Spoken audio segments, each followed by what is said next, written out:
Hello beautiful people, welcome back to AJ Anju talks. അപ്പം ഇന്ന് ഈ വീഡിയോ കാണാൻ വന്നേക്കുന്ന എല്ലാവർക്കും ഒരേ ഒരു സംശയം ഉള്ളിലുണ്ടാവത്തുള്ളൂ, എനിക്കെങ്ങനെ നല്ല ഒരു ജോബ് ആപ്ലിക്കേഷൻ വെക്കാം. ഇപ്പം ജോലി ഇല്ലാത്തവർ അപ്ലൈ ചെയ്യുന്നവരായിരിക്കാം, ജോലിയുണ്ട് എനിക്ക് സ്വിച്ച് ചെയ്യണമെന്നുണ്ടാകാം. അപ്പം അങ്ങനെയുള്ള എല്ലാവർക്കും ഡസൻ മാറ്റം നിങ്ങൾ ഏത് കൺട്രിയിലാണെങ്കിലും, ഇപ്പം ഇന്ത്യയിലാണെങ്കിലും UAE-യിലാണെങ്കിലും UK-യിലാണെങ്കിലും എവിടെയാണെങ്കിലും ഈ ഫോമാറ്റ്സ് ഞാൻ പറയുന്നത് നിങ്ങൾക്ക് യൂസ്ഫുൾ ആയിരിക്കും. ഞാൻ പറയുന്നില്ല എൻ്റെ ഈ വീഡിയോ കൊണ്ടുകൊണ്ട്, അല്ലെങ്കിൽ ഞാൻ പറയുന്ന മെത്തേഡിൽ വെച്ച് കഴിഞ്ഞാൽ നിങ്ങൾക്ക് എല്ലാവർക്കും 100% ഷുവറാണ് നിങ്ങൾക്ക് ജോബ് കിട്ടുക എന്ന് ഞാൻ പറയുന്നില്ല. പക്ഷേ ഈ കാര്യങ്ങൾ ഞാൻ പറയുന്നത് ആഡ് ചെയ്താൽ it's definitely gonna help you to at least shortlisted ways. ഞാൻ പറയുന്ന കാര്യങ്ങളൊന്ന് ട്രൈ ചെയ്ത് നോക്കാം. Okay, perfect. അപ്പം നമുക്ക് വീഡിയോയിലേക്ക് കിടക്കാം. First point, make you mind what job I'm gonna apply for it. നമ്മളിപ്പോൾ ഇൻഡീഡിലോ ലിങ്ക്ഡിനിലോ എവിടെയെങ്കിലൊക്കെ ചെന്നിട്ട് സ്ക്രോൾ ചെയ്യുമ്പോൾ ഈ ജോബ് റോൾ കൊള്ളാലോ, അതിലങ്ങ് ക്ലിക്ക് ചെയ്യും. അടുത്ത ജോബ് റോൾ കൊള്ളാലോ, അതിലങ്ങ് ക്ലിക്ക് ചെയ്യും. ഇതിന് സാലറി കൂടുതലുണ്ടല്ലോ എന്ന് പറഞ്ഞ് ക്ലിക്ക് ചെയ്യും. അങ്ങനെയല്ലല്ലോ നമ്മൾ ചെയ്യേണ്ടത്. ഫസ്റ്റ് നമ്മൾ നമ്മുടെ ബാക്ക്ഗ്രൗണ്ടിൽ ചിന്തിക്കണം. ഞാൻ ഇത്രയും നാൾ എന്താണ് പഠിച്ചത്? ഫോർ മീ കൊമേഴ്സ് ബാച്ചിലേഴ്സ് ആയിരുന്നു. അതിനുശേഷം MBA ചെയ്തു. ഏകദേശം ഒരു കൊമേഴ്ഷ്യൽ ബിസിനസ് സൈഡാണ് വരുന്നത്. ഇനി ഇതിനകത്ത് ഏത് സ്കില്ലാണ് എനിക്കിഷ്ടം വർക്ക് ചെയ്യാൻ, അത് ഫിഗർ ഔട്ട് ചെയ്യുക. അതിന് പറ്റിയ ജോബ് റോൾസ് എന്തൊക്കെയുണ്ടെന്ന് നോക്കുക. ഇപ്പോൾ ഫൈനാൻസിലാണെങ്കിൽ തന്നെ ഫൈനാൻഷ്യൽ അനലിസ്റ്റ് ഉണ്ട്, ഫൈനാൻഷ്യൽ മാർക്കറ്റ് അനലിസ്റ്റ് ഉണ്ട്, hedge fund managers, asset management, lot of, മനസ്സിലായോ? ഒരുപാട് ജോബ് റോള് ഒരു ഇൻഡസ്ട്രി തന്നെ ഉണ്ട്. ഓരോ ബിസിനസ്സിന്റെ സ്ട്രക്ചർ അനുസരിച്ചിട്ട് അവരവരുടെ പൊസിഷൻസ് ഇത് ചെയ്യുന്നത്. മാനേജർ ആണെങ്കിലും പല മാനേജേഴ്സ് ഉണ്ടല്ലോ. ഓക്കെ, നിങ്ങൾക്ക് പോയിന്റ് കിട്ടിയല്ലോ. അപ്പം നമുക്ക് ഏത് ജോബ് റോളാണ് സ്യൂട്ട് ആകുന്നതെന്ന് കണ്ടുപിടിക്കുന്നതാണ് ഫസ്റ്റ് തിങ്. അത് എങ്ങനെ കണ്ടുപിടിക്കാൻ പറ്റും? Use your education background. So far നിങ്ങൾക്ക് എങ്ങനെ ഈ എഡ്യൂക്കേഷൻ ബാക്ക്ഗ്രൗണ്ട് ഉണ്ടെങ്കിൽ മാത്രമേ നിങ്ങൾ ഈ ജോബിന് ക്വാളിഫൈഡ് ആവുള്ളൂ എന്ന് വെച്ച് കഴിഞ്ഞാൽ, ചില ജോബ് റോൾസ് അങ്ങനെ ക്വാളിഫൈഡ് ആവത്തുള്ളൂ. പക്ഷെ ചില ജോബ് റോൾസ് ഉണ്ട് സ്കില്ല് അനുസരിച്ചിട്ട് കിട്ടുന്നത്. ഡസൻ മാറ്റർ വാ background I am coming from, but ഇതിനകത്ത് എനിക്ക് പെർഫോം ചെയ്യാൻ പറ്റും, മറ്റുള്ളവരെക്കാളും നന്നായിട്ട് പെർഫോം ചെയ്യാൻ പറ്റും, പുതിയ പുതിയ ഐഡിയാസ് എനിക്ക് ബ്രിങ് ടു ദ ടീം എന്നുള്ളൊരു മെൻറ്റാലിറ്റി ഉണ്ട്, അല്ലെങ്കിൽ എനിക്കൊരു ആ ഒരു അഷ്വറൻസ് ഉണ്ടെങ്കിൽ അത് എനിക്ക് ചെയ്യാം. വേറൊരു ഉദാഹരണം പറഞ്ഞു കഴിഞ്ഞാൽ, നമ്മൾ ഒരു +2 സമയത്തൊക്കെ ആകുമ്പോഴേക്കും നമുക്ക് വലുതായിട്ട് ലോകപരിചയമൊന്നുമില്ല. പ്രത്യേകിച്ച് നമ്മളെ പറ്റിയും വലിയ ഐഡിയാസ് ഒന്നും ഉണ്ടാവത്തില്ല, ഏത് ജോബാണ് എനിക്ക് ഇഷ്ടമുള്ളത് വർക്ക് ചെയ്യാനെന്നൊക്കെ. അപ്പോൾ ചിലപ്പോൾ സയൻസ് എടുക്കും, പിന്നീട് മനസ്സിലാക്കും എനിക്ക് കൊമേഴ്സ് ആണ് കുറച്ചും കൂടെ നന്നായേന്. അങ്ങനത്തെ കുറച്ച് കോൺഫ്ലിക്റ്റ് ആയിട്ടുള്ള സമയം ഉണ്ടായല്ലോ. ഇപ്പോഴും ടൈം വൈകിട്ടില്ല. നമുക്ക് ഇഷ്ടമുള്ള ഇൻഡസ്ട്രിയിൽ വേണം നമുക്ക് വർക്ക് ചെയ്യാൻ. നമ്മൾ എപ്പോഴും വർക്ക് ചെയ്യണം. നമ്മൾ എന്തായാലും ഈ ലോകത്തിലാണ്, നമ്മളെല്ലാം ഹ്യൂമൻസ് ആണ്. നമുക്കൊക്കെ സർവൈവ് ചെയ്യണമെങ്കിൽ മണി വേണം. മണി എവിടെ നിന്ന് വരും? നമ്മൾ വർക്ക് ചെയ്യണം. വർക്ക് ചെയ്യണമെങ്കിൽ എന്തായാലും ഒരു Monday to Friday അല്ലെ, at least 5 days in a week നമ്മൾ വർക്ക് ചെയ്തേ പറ്റുള്ളൂ. അപ്പോൾ ആ ജോബ് നമുക്ക് ഇഷ്ടപ്പെട്ട ഒരു ജോബ് ആകണം. അതാണ് നമ്മൾ ഫസ്റ്റ് തിങ്ക് ചെയ്യേണ്ടത്. സോ ആ ജോബ് റോള് നിങ്ങൾക്ക് ഇഷ്ടപ്പെട്ടതായിരിക്കണം. അപ്പം നിങ്ങൾക്കത് വെക്കാനുള്ള പാഷൻസ് കൂടും. ഓക്കെ, നെക്സ്റ്റ് പോയിന്റിലേക്ക് പോയാലോ. Next point, CV. How to create a perfect CV. ഇഷ്ടംപോലെ ആൾക്കാർ ഇഷ്ടംപോലെ വീഡിയോസ് ചെയ്തിട്ടുള്ള ഒരു ടോപ്പിക്കാണ് ഈ CV. അതൊക്കെ നിങ്ങൾക്ക് റെഫർ ചെയ്യാവുന്നതാണ്. പക്ഷെ ഞാൻ പറയുന്നത് എന്താണെന്ന് വെച്ചാൽ, അതിനകത്ത് ഒരുപാട് ഡീറ്റെയിൽസ് വേണ്ട. CV എന്ന് പറയുന്നത് നിങ്ങളാണ്. ഇപ്പം ഞാനൊരു റിക്രൂട്ടർ ആയിരിക്കുമ്പോൾ ഞാൻ ഒരു CV റെഫർ ചെയ്യുന്നത് അയാൾ ആരാണ്, അയാളുടെ എഡ്യൂക്കേഷൻസ് ഒക്കെ എന്താണ്, അയാളുടെ എക്സ്പീരിയൻസ് എന്താണ്, പിന്നെ അയാളെ പറ്റിയിട്ടുള്ള ഒരു കാര്യങ്ങൾ, സ്കിൽസ്, ഏതൊക്കെ ലാംഗ്വേജസ് സ്പീക്ക് ചെയ്യും, ഇങ്ങനത്തെ ഒരു ജനറൽ കാര്യങ്ങളും, പിന്നെ ഇത് ഞാൻ ഓഫർ ചെയ്തേക്കുന്ന ജോബ് റോളുമായിട്ട് എത്രത്തോളം ഫെമിലാരിറ്റീസ് ഉണ്ട്, അത് നമ്മൾ കമ്പയർ ചെയ്യുമ്പോൾ ഇത് തമ്മിൽ ഒത്തുചേർന്ന് പോകും എന്നുള്ളൊരു രീതിയിലായിരിക്കണം. ഓക്കെ, അല്ലാണ്ട് നമ്മൾ ചില CVs ഉണ്ട് ഒരുപാട് റൈറ്റിങ്സ് ഉണ്ടാവും, അത്രയും വേണ്ട. പിന്നെ രണ്ടാമത്തെ format is very important. Second thing is format പറഞ്ഞപ്പോൾ ഞാനിപ്പോൾ ഒരു കാര്യം ഓർത്തേ, എൻ്റെ ഒരു എക്സ്പീരിയൻസ് പറയാം. ഒരു CV ഞാൻ വർക്ക് ചെയ്യുന്നിടത്ത് കിട്ടിയപ്പോൾ ആളിങ്ങനെ അപ്ലൈ ചെയ്തതായിരിക്കാം, ഇൻഡീഡിലോ ഈ ഫിനാൻഷ്യൽ കരിയറിലോ ആയിരിക്കാം. കിട്ടിയപ്പോൾ അതിനകത്ത് ChatGPT എവിടെയോ ഉപയോഗിച്ചിട്ടുള്ളൊരു കവർ ലെറ്റർ ഉണ്ടായിരുന്നു. ആ കവർ ലെറ്ററിനകത്ത് ആൾ കംപ്ലീറ്റ് കോപ്പി പേസ്റ്റ് ചെയ്ത് ആ ഒരു PDF ആണ് അപ്ലോഡ് ചെയ്തത്. എന്ന് വെച്ച് കഴിഞ്ഞാൽ ഒരു ബ്രാക്കറ്റിനകത്ത് fill your name, fill your address, അതുവരെ അങ്ങനെ ആക്കിയിട്ടിട്ട്. അപ്പം അങ്ങനത്തെ മിസ്റ്റേക്സ് ഒന്നും വരുത്തരുത്. പിന്നെ ലൊക്കേഷൻ ഈസ് ഇമ്പോർട്ടൻറ്റ്. നമ്മൾ എവിടെയുള്ള ആളാണ് എന്ന് റിക്രൂട്ടർ അറിഞ്ഞിരിക്കണം. UK-അകത്താണെങ്കിൽ തന്നെ ഞാൻ ഉദാഹരണം പറയാം. ലണ്ടനിലുള്ള കമ്പനിയിൽ ലണ്ടനിലുള്ള ആൾക്കാരാണ് പ്രിഫർ ചെയ്യുക. Relocation is hard. അപ്പം നിങ്ങൾ മാഞ്ചസ്റ്ററിലുള്ള ഒരാൾ ലണ്ടനിലേക്ക് അപ്ലൈ ചെയ്യുമ്പം മേ ബി UK എന്ന് മെൻഷൻ ചെയ്യുക. മേ ബി നിങ്ങൾ റെഡി ടു റീലൊക്കേറ്റ് ആകാം, പക്ഷേ ഫസ്റ്റ് അതൊന്ന് ഷോർട്ട് ലിസ്റ്റ് ആവാൻ ഇത് ഇമ്പോർട്ടൻ്റ് ആണ്. Location is important. ചില സമയത്ത് നമ്മളൊരു ജോബ് റോൾ അപ്ലോഡ് ചെയ്യുമ്പോൾ നമുക്ക് ഒരു റിക്രൂട്ടറിൻ്റെ സൈഡിൽ നിന്ന് ഇങ്ങനത്തെ കാര്യങ്ങളൊക്കെ സെലക്ട് ചെയ്യും. നമ്മൾ നോക്കുന്ന കാൻഡിഡേറ്റ്സിന് ഏത് ഏരിയയിലുള്ളതാകാം എന്നുള്ള രീതിയിലൊക്കെ വരും. അപ്പം നമ്മൾ അതൊന്നും ശ്രദ്ധിക്കുക. ഇപ്പം ലണ്ടനിലൊരു ജോബ്, ലണ്ടനിൽ തന്നെ ഞാൻ താമസിക്കുന്നത് എങ്കിൽ ആ അഡ്രസ്സ് അങ്ങ് വെച്ചോ, കുഴപ്പമൊന്നുമില്ല. പക്ഷെ കുറച്ച് ദൂരെയാണ് എങ്കിൽ ഇങ്ങനെ വെക്കുക. പിന്നെ ഒരു ഇൻ്റർവ്യൂവിൻ്റെ സമയത്ത് ജെനുവനായിട്ട് പറയാനും പറ്റും. ഓക്കെ.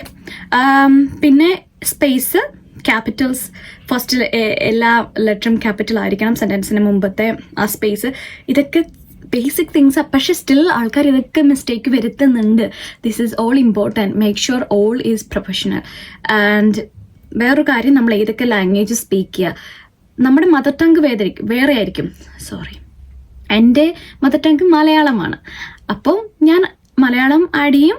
എനിക്ക് വേറെ ഏതൊക്കെ ലാംഗ്വേജസ് സ്പീക്ക് ചെയ്യാൻ പറ്റും. ഫോർ എക്സാമ്പിൾ, എനിക്ക് ഇംഗ്ലീഷ് സംസാരിക്കാൻ പറ്റും, തമിഴ് സംസാരിക്കാൻ പറ്റും. അങ്ങനത്തെ ഇനി ഏതെങ്കിലും അതർ ലാംഗ്വേജസ് ഉണ്ടോ, ഹിന്ദി, സ്പാനിഷ്, ഇറ്റാലിയൻ, ഏതൊക്കെ ലാംഗ്വേജ് എനിക്ക് സംസാരിക്കാൻ പറ്റുമോ അതൊക്കെ ആഡ് ചെയ്യുക. ദാറ്റ്സ് ഗുഡ് തിങ്, എൻ്റെ ഒരു കൊളീഗ്, ആക്ച്വലി കൊളീഗാണ്, പക്ഷേ എന്നെക്കാളും സീനിയറാണ്. ആൾ എന്നോട് പറഞ്ഞത് മൾട്ടിപ്പിൾ ലാംഗ്വേജ് സംസാരിക്കാൻ പറ്റുന്നത് നല്ല കാര്യമാണ്, അത് നല്ലൊരു എഫിഷ്യൻസിയാണ്. നമ്മുടെ മെമ്മറിയിൽ 2 ലാംഗ്വേജസ് സ്റ്റോർ ചെയ്യുക എന്ന് പറഞ്ഞാൽ ഇറ്റ്സ് ഗുഡ് തിങ്. സോ നമുക്ക് എത്ര ലാംഗ്വേജ് സംസാരിക്കാൻ പറ്റുന്ന ആഡ് ചെയ്യുന്നത്, I think it's logical, it's good thing. So don't hesitate to add that. Some people do not add. They say, oh, I'm in UK-ലാണ്, ഞാൻ UK job apply ചെയ്ത്, അപ്പോൾ ഇംഗ്ലീഷാണ് important. English വേണം എന്നല്ല പറയുന്നത്. ഇംഗ്ലീഷിൻ്റെ കൂടെ അടുത്ത ലാംഗ്വേജ് ആഡ് ചെയ്ത് വെച്ചിട്ട് കുഴപ്പമൊന്നുമില്ല. ഓക്കെ. കമ്മ്യൂണിക്കേഷൻ സ്കിൽ എന്ന് വെച്ചാൽ different ways of communication skill ഉണ്ട്. ഞാനിപ്പം ഇങ്ങനെ ആംഗ്യം കാണിച്ചു കഴിഞ്ഞാലും നിങ്ങൾക്ക് മനസ്സിലാവും that's also a way of communication. Confident ആയിട്ട് നമുക്ക് സംസാരിക്കാൻ പറ്റുക എന്നതാണ് അവർ ഉദ്ദേശിക്കുന്നത്. പിന്നെ ഇന്നത്തെ കാലത്ത് വൃട്ടനും കാര്യങ്ങളെല്ലാം ഒരു ഡിഗ്രി മാസ്റ്റേഴ്സ് ഒക്കെ ചെയ്യുന്ന എല്ലാവർക്കും അറിയുന്ന കാര്യമല്ലേ. അതുകൊണ്ട് ഞാൻ 100% ആണോ അതിൽ എന്ന് നിങ്ങൾ വിചാരിക്കേണ്ട. നിങ്ങളെ സ്കില്ലിൽ നിങ്ങൾ കോൺഫിഡൻ്റ് ആണെങ്കിൽ ആ ഒരു ലാംഗ്വേജിൻ്റെ ഇഷ്യൂ കാരണമാണ് നിങ്ങൾ ചില ആപ്ലിക്കേഷന് സ്റ്റെപ്പ് ബാക്ക് ചെയ്യുന്നതെങ്കിൽ ഡോണ്ട് ഡു ദാറ്റ്. ഓക്കെ. കാരണം ഇത് ഞാൻ കണ്ടിട്ടുണ്ട് സ്റ്റുഡൻസിൻ്റെ തന്നെ, അതുകൊണ്ടാണ് ഞാനിത് പറയുന്നത്. Okay. Next thing, very very important thing, വെക്കുന്ന CV. അതെല്ലാ ജോബിനും ഒരേ CV വെക്കരുത്. പ്ലീസ് പ്ലീസ് പ്ലീസ് ഗായ്സ്, ഒരുപാട് പേര് പറഞ്ഞിട്ടുള്ള കാര്യമാണ്. ഒരു CV എല്ലാ ജോബിനും വെക്കരുത്. ഒരു ജോബ് ഡിസ്ക്രിപ്ഷൻ എംപ്ലോയർ ഇട്ടിരിക്കുന്നത് അതിനനുസരിച്ചുള്ള ഒരു കാൻഡിഡേറ്റിനെ കണ്ടുപിടിക്കാനാണ്. ഇപ്പം ഞാൻ ആദ്യം പറഞ്ഞ കാര്യം എന്തായിരുന്നു, നിങ്ങൾക്ക് ഇഷ്ടമുള്ള ജോബ് ഏതാണെന്ന് നിങ്ങൾ പിക്ക് ചെയ്യുക. ഞാൻ പിക്ക് ചെയ്തു financial analyst. Financial analyst requirements ആ എംപ്ലോയർ എന്തൊക്കെയാണ് ചോദിക്കുന്നത്, എൻ്റെ CVയിൽ എന്തൊക്കെയാണ് ഉള്ളതെന്ന് നോക്കണം. എൻ്റെ എഡ്യൂക്കേഷൻ ബാക്ക്ഗ്രൗണ്ടിൽ ഏതൊക്കെ സ്കിൽസാണ് അവർക്ക് ഇങ്ങനെ പോയിന്റ് ചെയ്ത് കാണിക്കണ്ടേ. അപ്പോൾ അതനുസരിച്ചിട്ട് കസ്റ്റമൈസ് ചെയ്യണം നമ്മളെ എല്ലാ CVയും. അങ്ങനെ പറയും കേട്ടോ, അങ്ങനെ തന്നെ ചെയ്തേ പറ്റത്തുള്ളൂ. പിന്നെ ഡെഡിക്കേഷൻ ഒരു 45 മിനിറ്റ്സ് നമുക്ക് വേണം ഒരു ജോബ് ആപ്ലിക്കേഷൻ ചെയ്യാൻ. എനിക്കറിയാം ഇൻഡീഡിലൊക്കെ ഞാനും ഫസ്റ്റ് ചെയ്തിട്ടുണ്ട്. നോക്കുക, സ്ക്രോൾ ചെയ്യുക, അപ്ലോഡ് ചെയ്യുക. എന്നിട്ട് അൺഫോർച്ചുനേറ്റ്ലി എന്ന് പറഞ്ഞത് എപ്പോഴും വരുന്നതിൽ തെറ്റില്ല. കാരണം എംപ്ലോയർ നോക്കുന്ന ഒരു ആളല്ല താൻ എന്നും. ഇതിനു മുമ്പ് റിക്രൂട്ടറിന് മുമ്പ് തന്നെ ATSൽ അത് അങ്ങനെ ആയതുകൊണ്ടാണ് പോയത്, മനസ്സിലായോ? അപ്പം എപ്പോഴും അതിപ്പോഴും ആൾക്കാർ അങ്ങനെ ചെയ്യാറുണ്ട്, മടി കാരണം.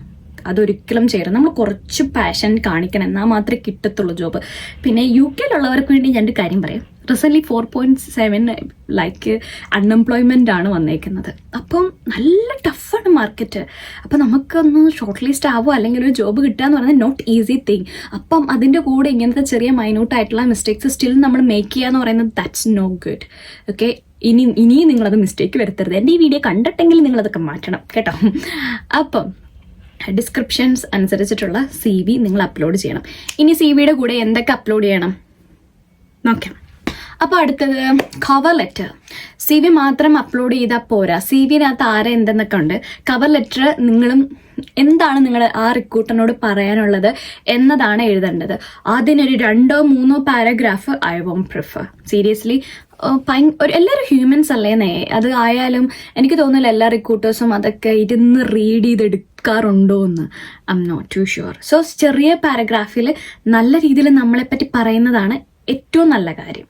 ഓക്കെ, അത് നല്ല സ്ട്രോങ് ആയിരിക്കണം. അത് ആ ഒരു 1 പാരഗ്രാഫ് റീഡ് ചെയ്യുമ്പോൾ തന്നെ നിങ്ങൾക്ക് പറയാനുള്ള എല്ലാ കാര്യങ്ങളും, നിങ്ങളെ പറ്റിയുള്ള കാര്യങ്ങൾ അതിനകത്ത് ഉണ്ടാകണം. എന്ന് വെച്ച് കഴിഞ്ഞാൽ നിങ്ങളുടെ ജീവിത ചരിത്രമൊന്നുമല്ല, പ്രൊഫഷണൽ ആയിട്ടുള്ള നിങ്ങൾ എന്തിനാണ് ഈ ജോബ് അപ്ലൈ ചെയ്യുന്നത്, അല്ലെങ്കിൽ നിങ്ങളുടെ ആ ഒരു പാഷൻ, അല്ലെങ്കിൽ ആ ഒരു ടീം വർക്ക്, അതിനകത്തൊക്കെ ഞാൻ പണ്ട് ചെയ്തുള്ള പ്രൊജക്റ്റ് കാര്യങ്ങളൊക്കെ, അങ്ങനെയുള്ള എന്തെങ്കിലും നല്ല രീതിയിലുള്ള ഒരു 1 ഗുഡ് പാരഗ്രാഫ്. ഓക്കെ, അതും ഞാൻ മുമ്പേ പറഞ്ഞ പോലെ ഫോർമാറ്റൊക്കെ കറക്റ്റ് ആയിരിക്കണം, ഇമെയിൽ അഡ്രസ്സ് വെച്ചിരിക്കുന്നത് കറക്റ്റ് ആയിരിക്കണം, സ്പെല്ലിങ്സ് കറക്റ്റ് ആയിരിക്കണം, സ്പേസ് കറക്റ്റ് ആയിരിക്കണം. നല്ല നീറ്റായിട്ടുള്ള ഒരു കവർ ലെറ്റർ. കവർ ലെറ്ററിൻ്റെ കൂടെ ഇത് മാത്രം മതിയോ? പോരാ. CV ആയി, കവർ ലെറ്ററായി. 3ാമത്തെ കാര്യം പോർട്ട്ഫോളിയോ. It's very important. ഇത്ര ആൾക്കാർ നമുക്കുണ്ട്, നമുക്ക് ഈ മാർക്കറ്റിൽ ഇത്ര ആൾക്കാരുള്ളപ്പോൾ ഞാൻ ആ കാൻഡിഡേറ്റിനേക്കാൾ കൂടുതൽ നിന്നെ ചൂസ് ചെയ്യണം എന്ന് വരണമെങ്കിൽ അതിനകത്ത് എന്തെങ്കിലും ഒരു യൂണീക്ക്നെസ് ഉണ്ടാകണം. ആ ഒരു പാഷൻ ആ റിക്രൂട്ടറിന് കാണാൻ പറ്റണം. It's very important. സോ അതിനെന്താണ് വഴി? പോർട്ട്ഫോളിയോ എല്ലാം കാണിച്ചു തരും. നമ്മുടെ വർക്ക് കാണിച്ചു കൊടുക്കുക.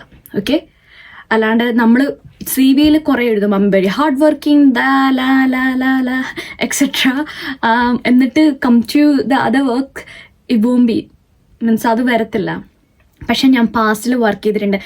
പോർട്ട്ഫോളിയോ ഉണ്ടാക്കാൻ നമ്മളൊരു എംപ്ലോയറിൻ്റെ അടുത്ത് വർക്ക് ചെയ്യണമെന്ന് ചോദിച്ചു കഴിഞ്ഞാൽ വേണ്ട. നമ്മുടെ സ്കില്ല് ബിൽഡ് ചെയ്ത കാര്യങ്ങളാണ്. നമ്മൾ യൂണിവേഴ്സിറ്റി വെച്ച പ്രൊജക്റ്റുകൾ ഉണ്ടാക്കാം, അതിൻ്റെ റിസൾട്ട് എങ്ങനെ ഉണ്ടായിരിക്കും, എൻ്റെ കോൺട്രിബ്യൂഷൻ എന്തായിരുന്നു എന്നായിരിക്കും. ഒരു നല്ല എക്സാമ്പിൾ പറഞ്ഞാൽ, ഒരു digital marketing student digital market related job apply ചെയ്യുന്നു. നിങ്ങൾക്ക് ഏരിയ ഒരു കണ്ടന്റ് ക്രിയേഷൻ ആണെങ്കിൽ നിങ്ങൾക്ക് ഏത് കണ്ടന്റ് ക്രിയേറ്റ് ചെയ്ത് ചെയ്യാൻ ചെയ്യാൻ ഇങ്ങനെ നമുക്കൊരു യൂട്യൂബ് ചാനലൊന്നും വേണമെന്നില്ല. നിങ്ങൾ ഹെൽപ്പ് ചെയ്തിട്ടുണ്ടാവും ഫ്രണ്ട്സിനെയോ, അല്ലെങ്കിൽ ശരിക്കും നിങ്ങൾക്ക് ക്ലയൻസ് ഉണ്ടാവും. ഓക്കെ, അവരുടെ profile from this to this reveal ചെയ്യണമെന്നില്ല, പക്ഷെ അവരുടെ പ്രൊഫൈൽ ഇതിലേക്ക് എത്തിക്കാൻ എനിക്ക് പറ്റിയത് ജെനുവിൻ ആണ്. അങ്ങനത്തെ ജെനുവിൻ ആയിട്ടുള്ള എല്ലാ കാര്യങ്ങളും, നിങ്ങളുടെ വർക്ക് കാര്യങ്ങളും ഒക്കെ ആഡ് ചെയ്തേക്കുന്ന കാര്യമാണ് പോർട്ട്ഫോളിയോ. വേറൊരു എംപ്ലോയറിൻ്റെ വർക്ക് എടുത്ത് ഇവിടെ ഇടാൻ പറ്റുമോ എന്ന് ചോദിച്ചു കഴിഞ്ഞാൽ നിങ്ങൾക്ക് ചോദിക്കാം, പെർമിഷൻ വാങ്ങാം. ഫോർ എക്സാമ്പിൾ ഞാൻ പറഞ്ഞ പോലെ ഒരു ഇൻസ്റ്റഗ്രാം പ്രൊഫൈൽ ഈ ഫോളോവേഴ്സിൽ നിന്നും ഈ ഫോളോവേഴ്സിൽ എത്തിയാലേ കണ്ടന്റ് റീച്ചാക്കി അതൊക്കെ എൻ്റെ ഐഡിയാസ് ആയിരുന്നു എന്ന് കാണിക്കേണ്ട കാര്യം. പക്ഷേ ആ ഒരു എംപ്ലോയർ ഹാപ്പി ആണോ എന്ന് അറിയാൻ വേണ്ടി അവരോട് ജസ്റ്റ് ചോദിച്ചു, എൻ്റെ ഒരു നെക്സ്റ്റ് ജോബ് ആപ്ലിക്കേഷന് വേണ്ടി ഞാൻ എൻ്റെ വർക്ക് ജസ്റ്റ് എൻ്റെ പോർട്ട്ഫോളിയോയിൽ ആഡ് ചെയ്തോട്ടെ എന്ന് ചോദിക്കാം. ഓക്കെ, എന്നിട്ട് അത് ഇതിൻ്റെ കൂടെ അറ്റാച്ച് ചെയ്ത് വെക്കാം. ഇത് ഞാൻ പറഞ്ഞത് എന്താ, ഇപ്പം ഡിജിറ്റൽ മാർക്കറ്റിംഗ് ആണ് ഒരു എക്സാമ്പിൾ പറഞ്ഞത്. ഇപ്പോൾ ഒരു ഫൈനാൻഷ്യൽ ട്രേഡർ എൻ്റെ കമ്പനിയിലാണെങ്കിൽ നമ്മൾ 6 months ഓഫ് ട്രാക്ക് ഹിസ്റ്ററിയാണ് ചോദിക്കുക. കാരണം എന്താണ്, അത്രയും നാളും ആ ഒരു കാൻഡിഡേറ്റ് ട്രേഡ് ചെയ്തിട്ടുണ്ടെങ്കിൽ ആ ഉള്ള എല്ലാ കാര്യങ്ങളും എങ്ങനെയാണ് അതിൻ്റെ റിസ്ക് മാനേജ്മെൻറ്റ് കൺസിസ്റ്റൻസി ഉണ്ടായിരുന്നു, ഏതൊക്കെ മാർക്കറ്റാണ്, എന്തൊക്കെ അത് ഷോസ്, അത് അയാളെ പറ്റിയുള്ള എല്ലാ കാര്യങ്ങളും കാണിച്ചു തരുന്നുണ്ട്. ഓക്കെ, സോ ഫൈനാൻഷ്യൽ ട്രേഡിങ് ഞങ്ങളുടെ കമ്പനിയിൽ ഞങ്ങൾ ചോദിക്കാറുള്ളത് ആ 6 months ഓഫ് ട്രാക്ക് ഹിസ്റ്ററിയാണ്. ഈവൻ ദോ അവർ ചിലപ്പം എനിക്ക് കവർ ലെറ്ററും CVയും വെച്ചിട്ടുണ്ടാവും, പക്ഷെ എന്നാലും ഈ ചോദ്യം വരും. കാരണം ഡയറക്റ്റ് ഹയറിങ്ങിന് ഇതൊക്കെ ഇമ്പോർട്ടൻ്റ് ആണ്. ഒരിക്കലും ഒരു റിക്രൂട്ടർ റിഗ്രറ്റ് ചെയ്യാൻ പാടില്ല ഇയാളെ ഞാൻ ചൂസ് ചെയ്തതാണല്ലോ എന്ന്. അപ്പം അതൊരു വലിയ ഡിസിഷനാണ് ഒരു റിക്രൂട്ടറിനെ സംബന്ധിച്ച്. അപ്പം അതിനു വേണ്ടിയുള്ള ആസ് മച്ച് ഡേറ്റ അവർക്ക് കളക്ട് ചെയ്യാൻ പറ്റും നോക്കും. അത് കഴിഞ്ഞിട്ടാണ് എന്ത് വരുന്നത്, ഇൻ്റർവ്യൂസ് വരുന്നത്. So portfolio is very important guys. നിങ്ങൾക്ക് അറിയത്തില്ല എങ്ങനെയെന്നെങ്കിൽ നിങ്ങൾക്ക് കമൻറ്റ് ഇടാം. മേ ബി നെക്സ്റ്റ് വീഡിയോയിൽ വല്ലതും ഞാൻ എക്സ്പ്ലെയിൻ ചെയ്ത് തരാം. Okay, CV, cover letter, portfolio, ഈ 3 കാര്യമാണ് നമ്മളിപ്പോൾ പറഞ്ഞത്. അപ്പോൾ ഇത്രയും 3 കാര്യം വേണം നമുക്കൊരു ജോബ് അപ്ലൈ ചെയ്യാൻ വേണ്ടി. ഓക്കെ, ഇനി നെക്സ്റ്റ് സ്റ്റെപ്പ് ആപ്ലിക്കേഷൻ ഇടണം. എങ്ങനെ ആപ്ലിക്കേഷൻ ഇടണം, എവിടെ ആപ്ലിക്കേഷൻ ഇടണം, എപ്പോൾ ആപ്ലിക്കേഷൻ ഇടണം. ലിങ്ക്ഡ്ഇൻ, ഇൻഡീഡ്, ഫൈനാൻഷ്യൽ ഗ്ലാസ്, ഇങ്ങനത്തെ കുറേ പ്ലാറ്റ്ഫോംസ് ഉണ്ട് എംപ്ലോയേഴ്സ് ജോബ് ഡിസ്ക്രിപ്ഷൻ ഇടുന്നത്. അവിടെ അപ്ലൈ ചെയ്യാവോ എന്ന് ചോദിച്ചാൽ ചെയ്യാം. പക്ഷെ 1000കണക്കിന് ആൾക്കാർ അപ്ലൈ ചെയ്യുന്ന സ്ഥലമാണ്. അപ്പം അങ്ങനെ കിട്ടും. പക്ഷെ ഞാൻ ചെയ്ത ഒരു ട്രിക്ക് ഉണ്ട്. ഞാൻ പറഞ്ഞുതരാം. അതെന്താന്ന് വെച്ച് കഴിഞ്ഞാൽ ഞാൻ ജോബ് കാണുമ്പോൾ ഇൻഡീഡിലോ ലിങ്ക്ഡിനോ എവിടെയെങ്കിലും കാണുമ്പോൾ ഞാൻ ആ കമ്പനിയെ പറ്റി ഫസ്റ്റ് റിസർച്ച് ചെയ്യും. അതിന് ഞാൻ അതിൻ്റെ വെബ്സൈറ്റിൽ പോകും. എന്നിട്ട് ആ കമ്പനിയുടെ സർവീസ് കാര്യങ്ങളൊക്കെ നോക്കും. എന്നിട്ട് അവരുടെ ജോബ് ഡിസ്ക്രിപ്ഷൻ കരിയേഴ്സിൽ പോയിട്ട് അത് നോക്കും. എന്നിട്ട് എല്ലാം ഓക്കെ ആണെങ്കിൽ ഞാൻ പറഞ്ഞ പോലെ ഞാൻ കസ്റ്റമൈസ് ചെയ്തിട്ടുള്ള എൻ്റെ CVസും എൻ്റെ കവർ ലെറ്ററും പോർട്ട്ഫോളിയോയും കൂടെ അവരുടെ വെബ്സൈറ്റിൽ ഡയറക്റ്റ് ആപ്ലിക്കേഷൻ ഇടും. ഫസ്റ്റ് തിങ്, 1 വേ. സെക്കൻഡ് വേ, നിങ്ങൾക്ക് ചെയ്യാൻ പറ്റുന്ന ഒരു കാര്യം എന്ന് വെച്ചാൽ നമ്മൾ ലണ്ടനിൽ എവിടെയാണെങ്കിലും അവിടെയൊക്കെ ഏജൻസീസ് ഉണ്ട്. എന്ന് വെച്ച് കഴിഞ്ഞാൽ ഞാൻ പറയത്തില്ല നിങ്ങൾ ഓൺലൈനുള്ള ഏജൻസീനൊക്കെ കണ്ണടച്ച് വിശ്വസിച്ച് വെറുതെ കാശൊന്നും കൊടുക്കേണ്ട കാര്യമൊന്നുമില്ല കേട്ടോ. നമുക്ക് ശരിക്കുള്ള റിക്രൂട്ട്മെന്റ് ഏജൻസീസ് ഫിസിക്കൽ ഓഫീസ് ഉള്ളത് ഉണ്ട്. UK കുറേ ഉണ്ട്, എല്ലാ കൺട്രിയിലും ഉണ്ടെന്ന് തന്നെയാണ് ഞാൻ വിശ്വസിക്കുന്നത്. അപ്പം അവരെടുത്ത് അവരുടെ ഫോംസ് ഉണ്ടാകും, അവർക്ക് റിക്വയർമെന്റ് ഉണ്ടാകും. നമുക്ക് ആദ്യം ഞാൻ പറഞ്ഞ പോലെ ഫസ്റ്റ് സ്റ്റെപ്പ് ഏത് ജോബ് റോളാണ് നമുക്ക് വെക്കേണ്ടതെന്ന് നോക്കിയിട്ട് നമ്മൾ എന്ത് ചെയ്യുക, അവിടെ നമ്മുടെ സീവിങ് കാര്യങ്ങളൊക്കെ കൊടുക്കുക. അവർക്ക് തൗസൻഡ്സ് ഓഫ് കമ്പനിയായിട്ട് കണക്ഷൻസ് ഉണ്ടാകാം. അതാണോ എനിക്കെന്ത് പറ്റി ഇങ്ങനെ പറഞ്ഞുകൊണ്ടിരിക്കുന്നത്? ഓക്കെ, കണക്ഷൻസ് ഉണ്ടാകാം. അപ്പം നമ്മുടെ ആ ജോബ് റോൾ ആപ്ലിക്കേഷൻസ് കാര്യം ഇച്ചിരി കൂടെ സ്മൂത്ത് ആകും. കാരണം അവർ ഓൾറെഡി നോസ് ദീസ് കമ്പനീസ്, എന്നാൽ അവരുടെ എക്സ്പെക്ടേഷൻ എന്താണെന്ന് അവർക്കറിയാം. അപ്പോൾ ഈ CV എത്രത്തോളം മാച്ചാവും അവർ മാച്ച് ചെയ്തിട്ട് കൊടുക്കും.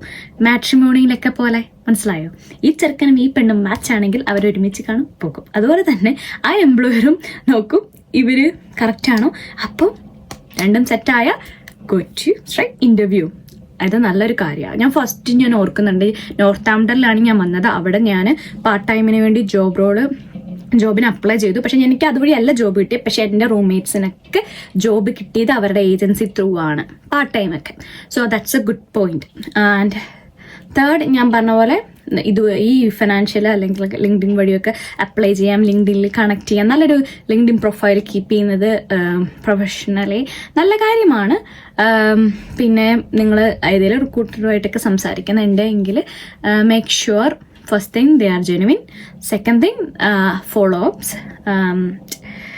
Third thing your application profile and being very professional talk. Okay, ലിങ്ക്ഡിനിൽ ചിറ്റ് ചെയ്യുന്നവരുണ്ട്. സത്യമായിട്ട് എനിക്ക് അങ്ങനത്തെ മെസ്സേജസ് ഒക്കെ വന്നിട്ടുണ്ട്. പക്ഷെ നമുക്ക് ഒരുപാട് ആക്റ്റീവ് ആകാൻ പറ്റത്തില്ല. ഒരു ഡേ ടു ഡേ ലൈഫ്, ഒരു വർക്ക് ചെയ്യുന്ന ആൾ ഭയങ്കര തിരക്കായിരിക്കും. അപ്പം അങ്ങനെ ചിറ്റ് ചെയ്യാനൊന്നും നേരം ഉണ്ടാവത്തില്ല. നമ്മൾ സ്ട്രെയിറ്റ് ആയിട്ട് നമ്മൾ എന്താണ് അയാളുടെ നിന്ന് എക്സ്പെക്ട് ചെയ്യുന്നത് അയക്കുക. ഇപ്പം എനിക്ക് മെസ്സേജ് അയക്കുന്നവർക്കും ഞാൻ പറയുന്ന ഹായ് ഹലോ എന്ന് അയക്കുന്നതിന് പകരം എനിക്ക് ഇങ്ങനെ അയച്ചാൽ മതി. Hi Anju, I am looking for a job ലൈല, this is my background, is anything something that you can help with me. എങ്ങനെയാണെങ്കിൽ അയച്ചു കഴിഞ്ഞാൽ ഓക്കെയാണ്. ഇംഗ്ലീഷിലും മലയാളത്തിൽ ഏതിലും, മലയാളം ഇത്തിരി ഇംഗ്ലീഷിലും അയച്ചോട്ടോ, തമിഴിലും വേറെ ഒന്നും അയക്കല്ലേ, എനിക്കറിയത്തില്ല. ഓക്കെ സോ അതൊരു വലിയ കാര്യമാണ്. പിന്നെ ഏതെങ്കിലും സ്ഥലത്ത് ഐ തിങ്ക് ഞാൻ ഓൾറെഡി പറഞ്ഞു. ഓക്കെ, സോ നമ്മൾ ജോബ് അപ്ലൈ വരെ ചെയ്തു. ഇനി നെക്സ്റ്റ് എന്താ ചെയ്യേണ്ടേ? നമ്മൾ ചെയ്ത എല്ലാ ജോബ് ആപ്ലിക്കേഷനിലെ കമ്പനിയുടെ പേര് എന്ന് അപ്ലൈ ചെയ്തു എന്നത് നിങ്ങളുടെ ഡയറിയിൽ കുറിച്ചിട്ടിരിക്കണം, അല്ലെങ്കിൽ നിങ്ങളുടെ ഫോണിലെ നോട്ടിൽ ഉണ്ടാകണം. അവർ അപ്ലൈ ചെയ്തു, എല്ലാം കിട്ടി. ഞാൻ അവിടെ ഓഫീസിലായിരിക്കുമ്പം ഫോൺ എടുത്ത് നമ്പർ ഞെക്കും. ചില സമയത്ത് നമ്പർ റോങ് ആയിരിക്കും, പിന്നെ ഇമെയിൽ ടൈപ്പ് ചെയ്യും, ഇമെയിൽ റോങ് ആയിരിക്കും, ആപ്ലിക്കേഷൻ ക്ലോസ്. ഓക്കെ, 1 person കിട്ടി, നമ്പേഴ്സൊക്കെ കറക്റ്റാണ്. ഞാൻ വിളിക്കുന്നു, hi I am Anju, I am calling from this, you applied an job application. അവർ ഞാനോ ഏതാ കമ്പനി, ഒന്നും കൂടെ പറയാമോ? അയ്യോ, അത് നമുക്ക് ഒട്ടും ഇങ്ങനെ, അയ്യോ ഒരാളൊരു ഇത്രയ്ക്ക് പാഷനേറ്റ് ഒരാൾ അപ്ലൈ ചെയ്തിട്ടുണ്ടെങ്കിൽ അവർക്ക് ആ കമ്പനിയുടെ പേര് കേൾക്കുമ്പോൾ തന്നെ അറിയാം. I am calling from this എന്ന് പറയുമ്പോൾ തന്നെ അവർ റെഡിയാണ്. പിന്നെ നിങ്ങൾ ഒരു റിക്രൂട്ടർ വിളിക്കുമ്പം നിങ്ങൾ അവൈലബിൾ അല്ല, പുറത്താണ് എങ്കിൽ നിങ്ങൾ നിങ്ങളുടെ ഹോണസ്റ്റായിട്ട് പറഞ്ഞാൽ മതി, ഞാനിപ്പോൾ പുറത്താണ്, ഇതാ ഓക്കെ ആണോ, ഞാൻ തിരിച്ച് വിളിക്കാം, അല്ലെങ്കിൽ ഞാനൊരു ഹാഫ് ആൻ അവർ കഴിഞ്ഞിട്ട് ഓക്കെ ആണ്, അപ്പം വിളിക്കാൻ പറ്റുമോ, അല്ലെങ്കിൽ ഏതെങ്കിലും ഒരു അവൈലബിലിറ്റി ടൈം ഉണ്ട്, ഞാൻ അങ്ങോട്ട് വിളിക്കാം എന്നങ്ങനെ പൊളൈറ്റായിട്ട് പറഞ്ഞാൽ മതി. മേക്ക് ഷുവർ നമ്മളൊരു റഷിലായിരിക്കരുത് അവരോട് സംസാരിക്കേണ്ടത്. ഓക്കെ, ഇനി നല്ലൊരു ടൈമിലാണ് അവർ വിളിച്ചത്, നമ്മൾ ഫോൺ എടുത്തു, അവർ പറഞ്ഞു, മേക്ക് ഷുവർ ആള് നമുക്ക് ഫെമിലിയർ ആണെന്ന്. അതുകൊണ്ടാണ് ഞാൻ പറഞ്ഞത് ഒരു ഡയറിയിൽ നമ്മൾ അപ്ലൈ ചെയ്ത ജോബും കമ്പനിയുടെ പേരും എന്നാണ് അപ്ലൈ ചെയ്തതെന്നും ഒക്കെ. എന്നിട്ട് ഒരു എല്ലാ വീക്കിലും 2-3 വീക്കൊക്കെ ഇടയ്ക്കിട്ട് ഒരു ഫോളോ അപ്സ് നോക്കുക. അവിടെ നിന്ന് റിപ്ലൈ വന്നോ, റിപ്ലൈ വന്നില്ലേ എന്നുള്ള രീതിയിൽ മാർക്ക് ചെയ്യാം. കുറേ ആപ്ലിക്കേഷൻ ഇട്ടു. ഇതേപോലെ നല്ല ഡെഡിക്കേറ്റഡ് ആയിട്ട് ചെയ്തിട്ടും ആപ്ലിക്കേഷന് റിപ്ലൈ വന്നിട്ടില്ല എങ്കിൽ ഞാൻ അപ്ലൈ ചെയ്യുന്നതിൽ എന്തെങ്കിലും മിസ്റ്റേക്സ് ഉണ്ടോ എന്ന് നമ്മളോട് തന്നെ ചോദിക്കുക, റീചെക്ക് ചെയ്യുക, എന്നിട്ട് പിന്നെ അപ്ലൈ ചെയ്തുകൊണ്ടിരിക്കുക. ട്രസ്റ്റ് മീ, നിങ്ങൾ നല്ല രീതിയിൽ ഹാർഡ് വർക്ക് ചെയ്ത് കഴിഞ്ഞ് പാഷനേറ്റഡ് ആയിട്ട് ഇട്ട് കഴിഞ്ഞാൽ ഉറപ്പായിട്ടും കിട്ടും. കിട്ടുന്നില്ലെങ്കിൽ അതിനകത്ത് ചെറിയൊരു മിസ്റ്റേക്സ് ഉണ്ടാകാം. ആ mistakes find out and figure it out. ഇഷ്ടം പോലെ വെബ്സൈറ്റ്സും കാര്യങ്ങളുമുള്ള കാലഘട്ടമാണിന്ന്. നമുക്ക് വേറൊരു പേഴ്സൻ്റെ അവൈലബിലിറ്റി വേണം എന്നില്ല ഇന്നത്തെ കാലത്ത്. നമ്മൾ വെക്കുന്ന കാര്യങ്ങൾ കറക്റ്റാണോ റോങ് ആണോ എന്ന് അറിയാൻ വേണ്ടി എല്ലാം നമ്മൾ റിസർച്ച് ചെയ്താൽ കിട്ടും ഗായ്സ്. റിസർച്ച് ചെയ്യാൻ മടിയാണ്. പണ്ടൊക്കെ എന്ന് പറഞ്ഞാൽ ഗൂഗിളിൽ അല്ലെങ്കിൽ സ്കോളറിലൊക്കെ പോയിട്ട് സെർച്ച് ചെയ്ത് വായിച്ചൊക്കെ മനസ്സിലാക്കണം. ഇന്നത്തെ കാലത്ത് AI it's make it everything simple. അപ്പം അത്ര അഡ്വാൻസ്ഡ് ആണ് ലോകം. അപ്പം നമുക്ക് ഇപ്പോഴും ബേസിക്സിൽ നിൽക്കാൻ പറ്റത്തില്ല. Okay that's next important thing. Follow ups ചെയ്യുക. അവിടുന്ന് ഒരു ജോബ് ഷോർട്ട് ലിസ്റ്റഡ് ആയിക്കഴിഞ്ഞാൽ ഇനി എന്ത് ചെയ്യണം? ഷോർട്ട് ലിസ്റ്റഡ് ആയിക്കഴിഞ്ഞാൽ അവൈലബിലിറ്റി ഡേറ്റ് ആൻഡ് ടൈം നമ്മൾ ആപ്ലിക്കേഷനിൽ വെച്ചിട്ടുണ്ടാകാം. ഇൻ്റർവ്യൂവിന് ആ ഡേ എന്ത് കാണിച്ചെന്ന് പറഞ്ഞാലും അവൈലബിൾ ആകുക. അൺഫോർച്ചുനേറ്റ്ലി എന്തെങ്കിലും ഒരു പേഴ്സണൽ റീസൺ കാരണം അന്ന് അവൈലബിൾ അല്ലെങ്കിൽ ബി പ്രൊഫഷണൽ. ഡസൻ മാറ്റർ നിങ്ങൾക്ക് വേറെ ജോബ് കിട്ടിയതാകാം, അല്ലെങ്കിൽ നിങ്ങൾക്ക് സിക്കാകാം, എന്തെങ്കിലുമൊക്കെ, അല്ലെങ്കിൽ നിങ്ങൾക്ക് പെട്ടെന്ന് ആ ജോബ് ഇഷ്ടപ്പെട്ടില്ല എന്ന് പറയാം. ഓക്കെ, ആണെങ്കിൽ പോലും ആ റിക്രൂട്ടറിന് ഒരു ഇമെയിൽ അയക്കുക. Unfortunately I am able to comes today എന്തെങ്കിലും ഒന്ന് പറഞ്ഞ് ഒരു ഇമെയിൽ അയക്കുന്നത് it's very important guys. Please do that. Be profession. നല്ല കാര്യങ്ങളാണ് അതൊക്കെ. നമ്മളെപ്പോഴും ബാക്കിയുള്ളവരുടെ ടൈമിനെ റെസ്പെക്ട് ചെയ്യണം. ഓക്കെ, നമ്മളത് ചെയ്ത് ഓട്ടോമാറ്റിക്കലി നമുക്ക് നല്ല നല്ല കാര്യങ്ങളൊക്കെ വരും.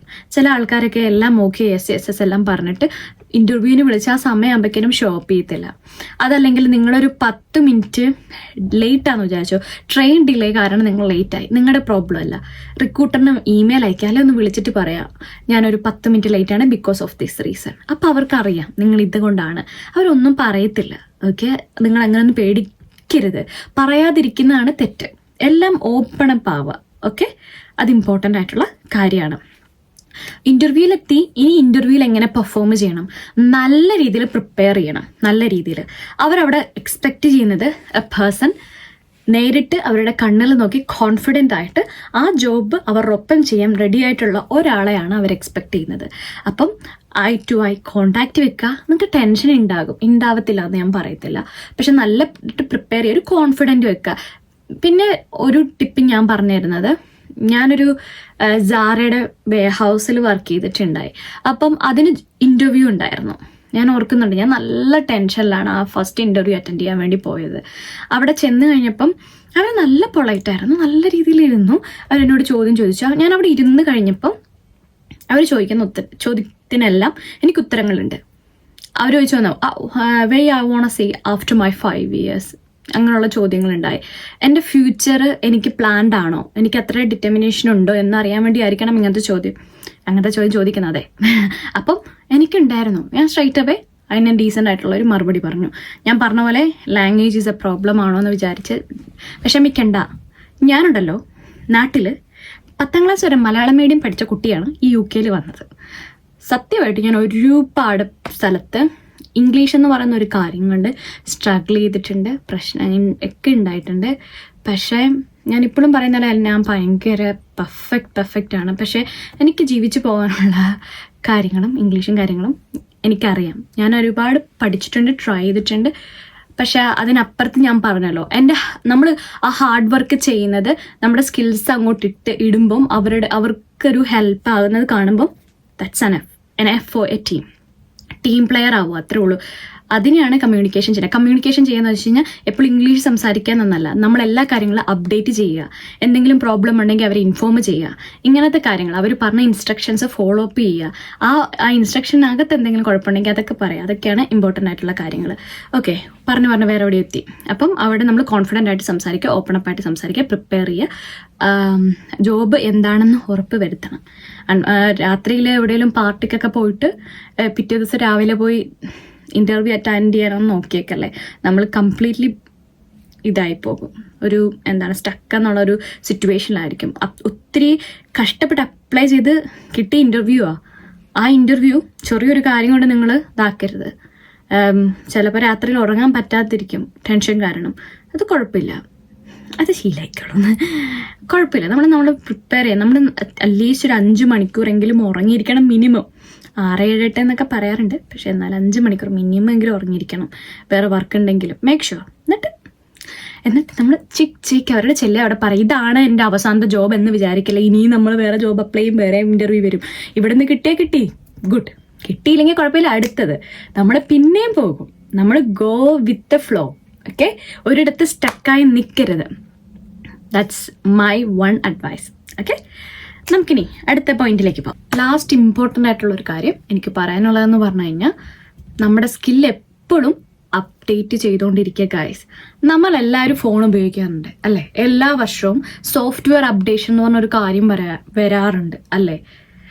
എന്തുകൊണ്ടാണ്? ആൾക്കാർ ഒരു കാര്യം ഇതായി കഴിഞ്ഞാൽ അതിലേക്ക് അവർക്ക് ബോറടിക്കുക, അവർക്ക് പുതിയ ഫീച്ചേഴ്സ് വേണം, കുറച്ച് അഡ്വാൻസ് വേണം, എല്ലാ കാര്യങ്ങളും മേക്ക് ഷുവർ ആക്കാൻ വേണ്ടി അവർ ഇതാക്കും അല്ലേ? ഇത് നമ്മുടെ ലൈഫിൽ, കരിയർ ലൈഫിലും വേണം. നമ്മളെപ്പോഴും നമ്മുടെ സ്കിൽസ് അപ്ഡേറ്റ് ചെയ്തുകൊണ്ടിരിക്കണം. ഞാൻ പേഴ്സണലി പറഞ്ഞാൽ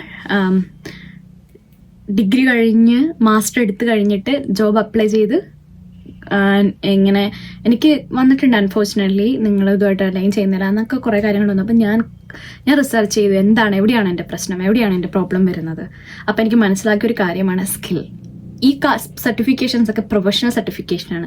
അതൊന്നും എൻ്റെ സ്കിൽസ് പറയുന്നില്ല. ഏതിലാണ് ഞാൻ സ്പെഷ്യലായി, ഏതാണ് എൻ്റെ മെയിൻ ഏരിയ.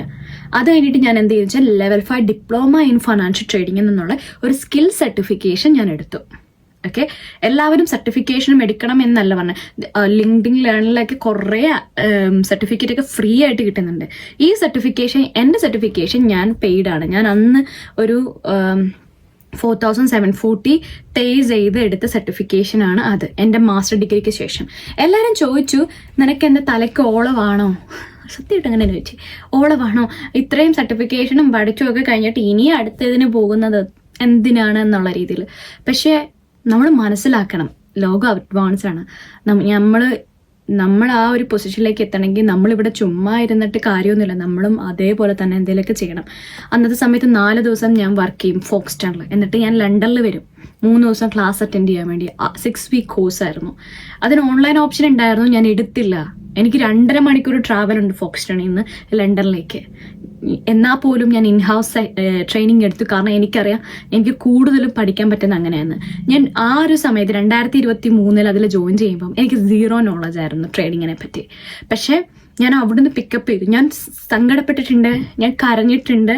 എനിക്ക് ഒരുപാട്, ഞാൻ പറയാം, ഒരുപാട് പ്രശ്നങ്ങൾ ഞാൻ ഫേസ് ചെയ്തിട്ടുണ്ട് ആ 1 ഇയർ 2023. സീരിയസ്ലി ഞാൻ ഒരിക്കലും മറക്കത്തില്ല. ഒരുപാട് സ്ട്രഗിൾ ചെയ്തൊരു ടൈമാണ്. എല്ലാവരും പെട്ടെന്ന് ഇങ്ങനെ ആകുന്നതല്ല. എല്ലാവരും ഇന്നലെ എൻ്റെ വീഡിയോ കണ്ടിട്ട് മെസ്സേജ് അയച്ചപ്പം ജസ്റ്റ് ജോബ് അപ്ലൈ ചെയ്തിട്ട് പെട്ടെന്ന് കിട്ടിയൊന്നുമല്ല. ഒരുപാട് കാര്യങ്ങൾ അതിൻ്റെ ബാക്ക് എൻഡിലുണ്ടെന്ന്. പക്ഷേ എനിക്ക് ഒറ്റ കാര്യമുള്ളൂ, എനിക്ക് ജോലി കിട്ടണം. എനിക്ക് എൻ്റെ ഫീൽഡിൽ ജോലി കിട്ടണം.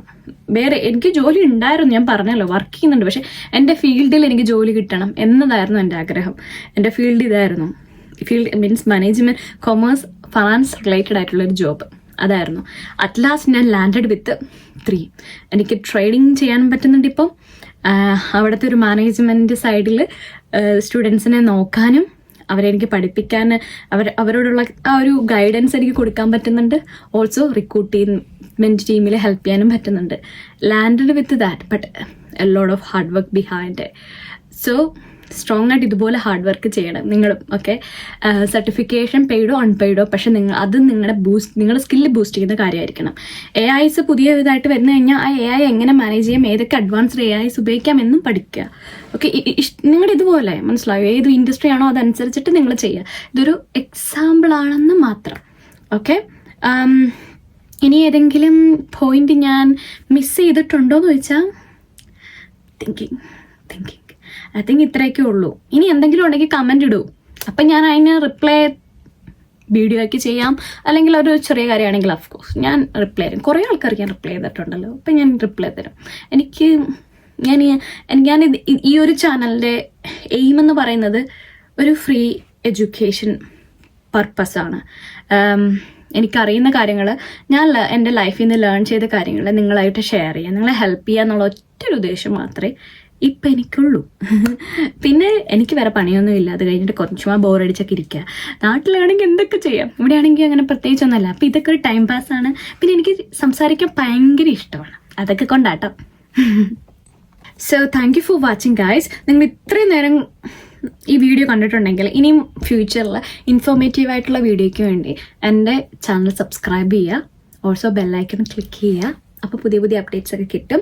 I will try to do more videos and up to date. നിങ്ങൾക്ക് ഏതെങ്കിലും ഒരു ടോപ്പിക്ക് സജഷൻ ഉണ്ടെങ്കിൽ അതും കമൻറ്റ് ചെയ്യുക. നിങ്ങൾക്ക് എന്തെങ്കിലും ഡൗട്ട് ഉണ്ടെങ്കിൽ അതും കമൻറ്റ് ചെയ്യുക.